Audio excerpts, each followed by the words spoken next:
वैष्णवी हगवणे प्रकरणानंतर आता मराठा समाजाची आदर्श आचारसंहिता खरं तर अहिल्यानगरमध्ये पार पडली एक महत्त्वाची बैठक। आचारसंहिता तयार करून संपूर्ण समाजात अंमलात आणण्याचं आवाहन देखील केलं जाते। मराठा समाजात निर्माण झालेल्या विविध सामाजिक समस्यांवर चिंतन करण्यासाठी आणि समाजाला योग्य दिशा देण्यासाठी अहिल्यानगर येथे विशेष बैठक आयोजित करण्यात आली आहे। या बैठकीत मराठा समाजातील अनेक ज्वलंत विषयांवर मंथन करण्यात आले आणि एक आदर्श आचारसंहिता तयार करून ती संपूर्ण समाजासाठी अंमलात आणण्याचं आवाहन करण्यात आलेलं आहे।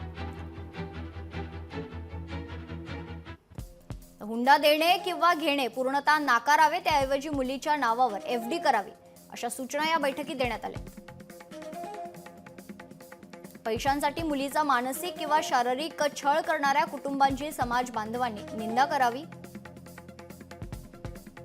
लग्नानंतर मुलीच्या आईने तिच्या संसारात अनावश्यक हस्तक्षेप करू नये। प्री वेडिंग फोटोशूट आणि त्याचे लग्नात स्क्रीनवर प्रदर्शन पूर्णतः बंद करावे। मुलींनी मोबाईलचा वापर आवश्यकतेपुरताच करावा। लग्न सोहळे अत्यंत साधेपणाने 100 ते 200 लोकांच्या उपस्थितीत साजरे करावेत। डीजे ऐवजी पारंपरिक वाद्य आणि स्थानिक लोककलावंतांचा वापर करावा।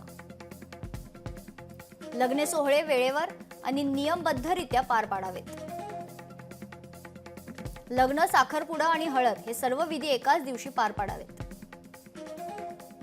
आचारसंहिता लग्न समारंभात वाचून दाखवावी।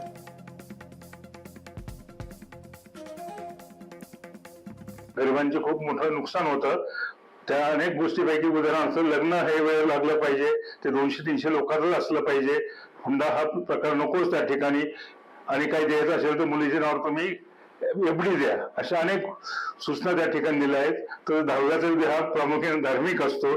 त्या ठिकाणी ज्यांचे आई वडील गेले आहेत किंवा कोणी दावा करतायत त्यांनी त्यांच्या नातेवाईकापुरता मर्यादित ठेवा, त्या नातेवाईकांना त्यांना बोलता येतं। आता जे जत्रेचं स्वरूप 10व्याला येतं त्यावेळी तुम्ही स्वतंत्रपणे श्रद्धांजली सभा घ्या आणि त्या ठेवून तुम्ही व्यक्त करा।